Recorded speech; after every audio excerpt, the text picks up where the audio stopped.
Assalamualaikum warahmatullahi wabarakatuh. Alhamdulillahi rabbil alamin. Wassalatu wassalamu ala sayyidina Muhammadin wa ala alihi wa sahbihi ajma'in, amma ba'du. Pada kesempatan ini kita akan membacakan soal mengenai dakwah ataupun ilmu komunikasi yang ada dalam kisi-kisi Permenpan RB yaitu pada tahun 2023, merupakan kompetensi teknis. Silakan Bapak Ibu menyimak dengan seksama dan dipahami soalnya serta jawabannya. InsyaAllah bisa menjawab di tes seleksi P3K ini. Kita mulai dengan mengucapkan Bismillahirrahmanirrahim. 1. Dakwah secara bahasa artinya A. Melarang, B. Memperingati, C. Menyampaikan, D. Mengajak, E. Menyuruh. Dakwah secara bahasa artinya adalah mengajak.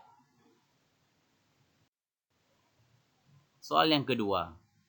Berdakwah dengan bijaksana disertai dengan akal budi yang mulia disebut A. Dakwah bil al-hal, B. Dakwah bi al-hikmah, C. Dakwah bi al-mau'izah al-hasanah, D. Dakwah bi al-jidal al-hasan, E. Dakwah bi al-lisan. Dakwah dengan bijaksana disertai dengan akal budi yang mulia disebut apakah dakwah bil al-hal, dakwah bil hikmah, dakwah bi mau'izatil hasanah, dakwah bi jidal al-hasan, dakwah bi al-lisan, budi yang mulia. Maka jawaban yang tepat adalah dakwah bi al-hikmah. Soal yang ketiga. Berdakwah dalam bentuk kata-kata, ceramah atau orasi disebut A. Dakwah bil hal, B. Dakwah bil hikmah, C. Dakwah bil mau'izatil hasanah, D. Dakwah bil jidal, E. Dakwah bil al-lisan. Berdakwah dalam bentuk kata-kata, ceramah atau orasi adalah dakwah bil lisan. Soal yang keempat. Dakwah dengan pengajaran atau pesan-pesan yang baik disampaikan sebagai nasihat disebut A. Dakwah bil hal, B. Dakwah bil hikmah, C. Dakwah bil mau'izah hasanah, D. Dakwah bil jidal al-hasan, D. Dakwah bil lisan. Dakwah dengan pengajaran atau pesan yang baik disampaikan sebagai nasihat disebut jawabannya adalah C. Dakwah bi al-mau'izah al-hasanah.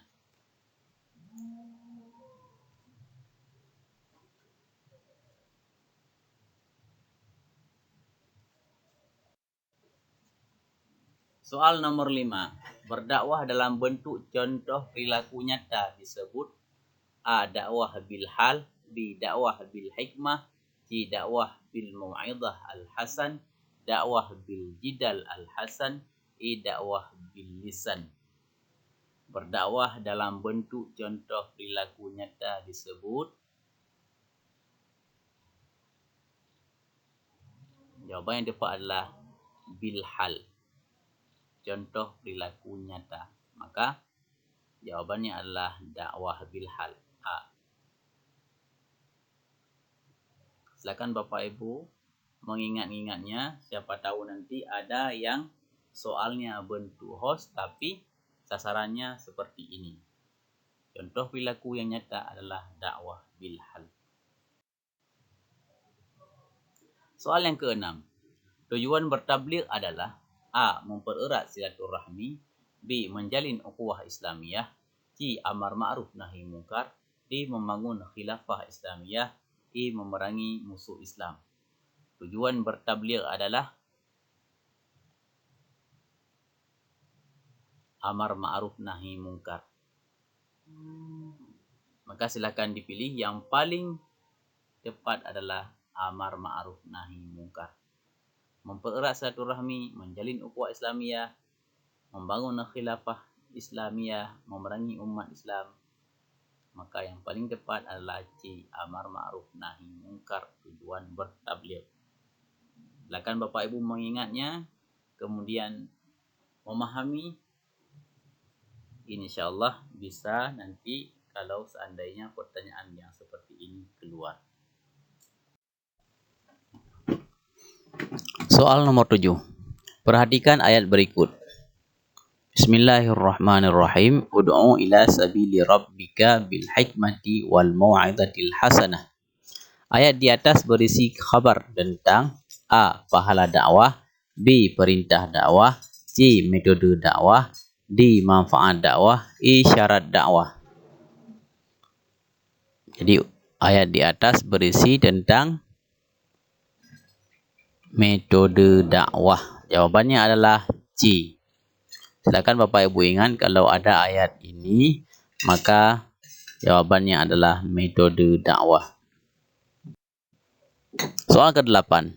Berdakwah dengan berdebat, berdialog atau berdiskusi dengan mengemukakan dalil-dalil yang tegas sebagai bantahan atas perilaku menyimpang dari Islam disebut A. Dakwah bil al-hal, B. Dakwah bil hikmah, C. Dakwah bi mau'izah hasanah, D. Dakwah bi jidal al-hasan, E. Dakwah bil lisan.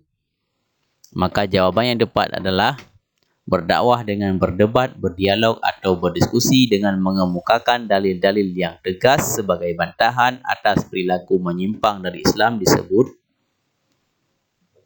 dakwah bil jidal al-hasan.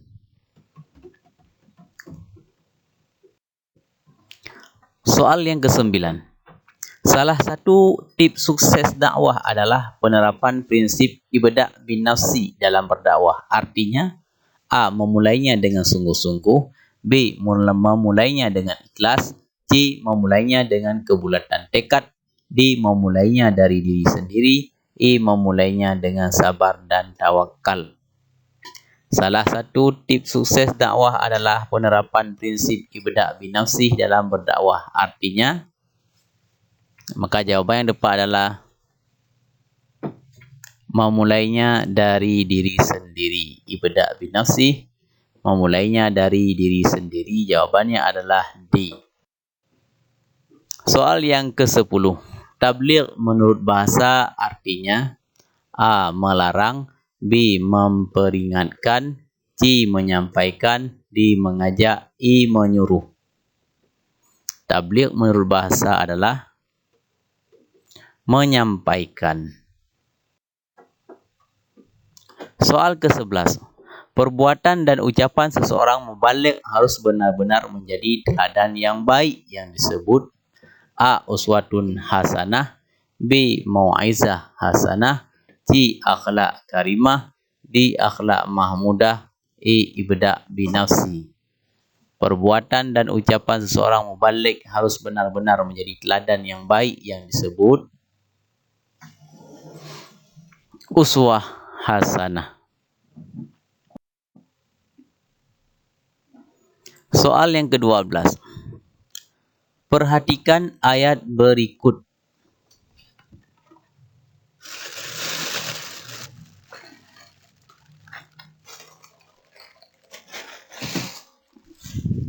Bismillahirrahmanirrahim. Wal takum minkum ummatu yad'una ilal khair. Ayat di atas berisi khabar tentang A. Pahala dakwah, B. Perintah dakwah, C. Metode dakwah, D. Manfaat dakwah, E. Syarat dakwah. Wal takum minkum ummatu yad'una ilal khair itu adalah perintah dakwah. Jadi bukan metode dakwah ya, tapi perintah dakwah. Kalau metode dakwah ud'u ila sabili rabbika bil hikmati wal mau'izatil hasanah. Ayat soal yang ke-13. Orang yang bertabligh dikenal dengan sebutan A. Baligh, B. Mubaligh, C. Balaghah, D. Khatib, E. Da'i. Orang yang bertabligh dikenal dengan sebutan Mubaligh. Jawabannya adalah B.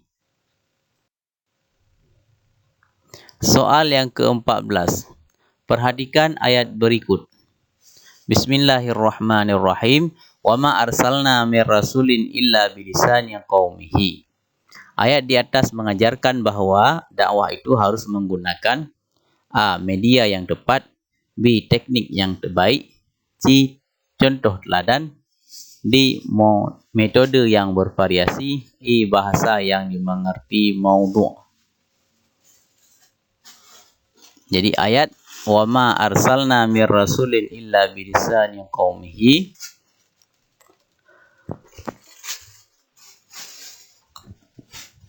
yaitu bahasa yang dimengerti mad'u, ya, bahasa yang dimengerti mad'u. Soal ke-15. Perhatikan kalimat hadis berikut. Kallimun nasa ala qadari uqulihim. Kallimun nasa ala qadari uqulihim. Kalimat hadis di atas mengajarkan bahwa ketika bertabligh itu harus memahami A. Tujuan tabligh, B. Dasar-dasar tabligh, C. Strategi tabligh yang tepat, D. Materi yang disampaikan, E. Tingkat kecerdasan audiens.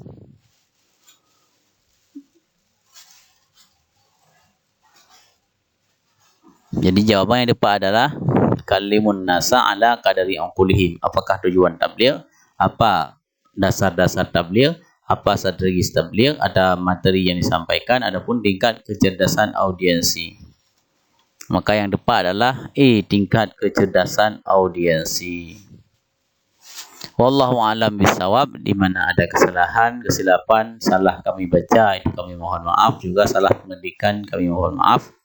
Silakan Bapak Ibu menambahkan mana yang benar di kolom komentar. Mudah-mudahan bisa bermanfaat bagi para pejuang P3K. InsyaAllah lulus semuanya dengan izin Allah. Hadanallahu wa yakum ajmain. Assalamualaikum warahmatullahi wabarakatuh.